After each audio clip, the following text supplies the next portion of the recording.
Hello everyone and welcome to this episode of the Gyan Vihar podcast. Looking at the scenarios that have happened recently, many of us have been reflecting on how important emotional well-being is.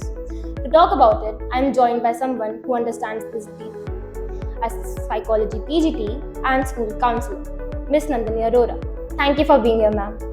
Thank you so much for having me. I think it's wonderful that our school is creating such space for meaningful conversation because prevention is the first step of awareness. Absolutely, and I'm sure our listeners will also relate to this topic. So let's start with the basics.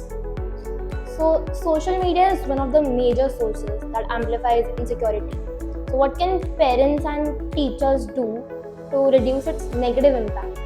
And sometimes even peers become a source of stress.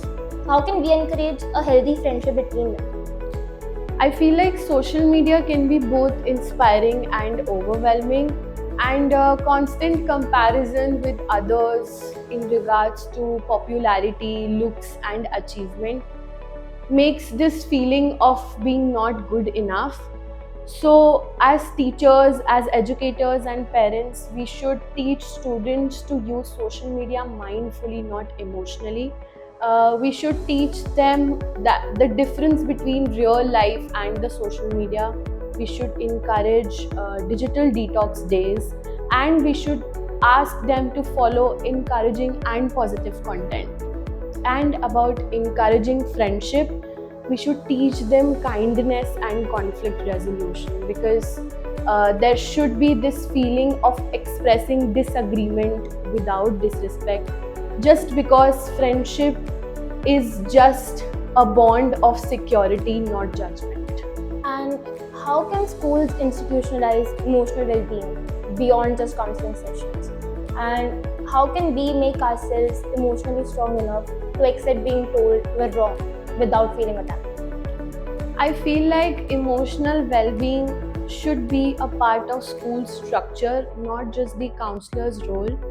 We should integrate gratitude boards and mindfulness activities during school hours, and we should also train teachers to deal with emotions sensitively.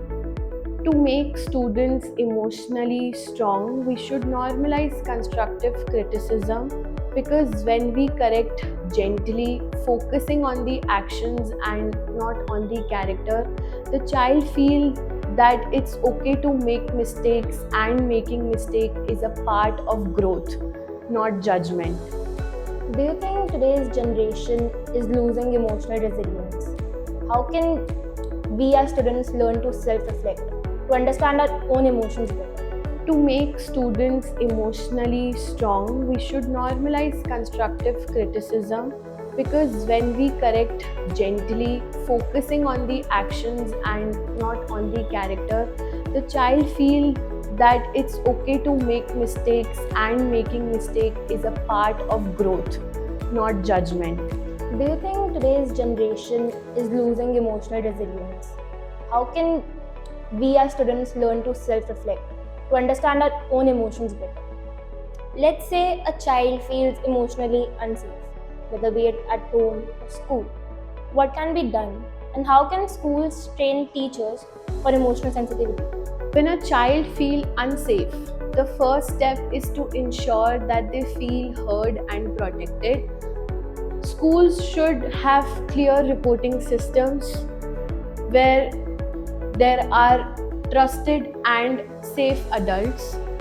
Teachers can be trained through emotional sensitivity workshop where they learn to identify distress, use non-judgmental language, and know how to maintain warm boundaries.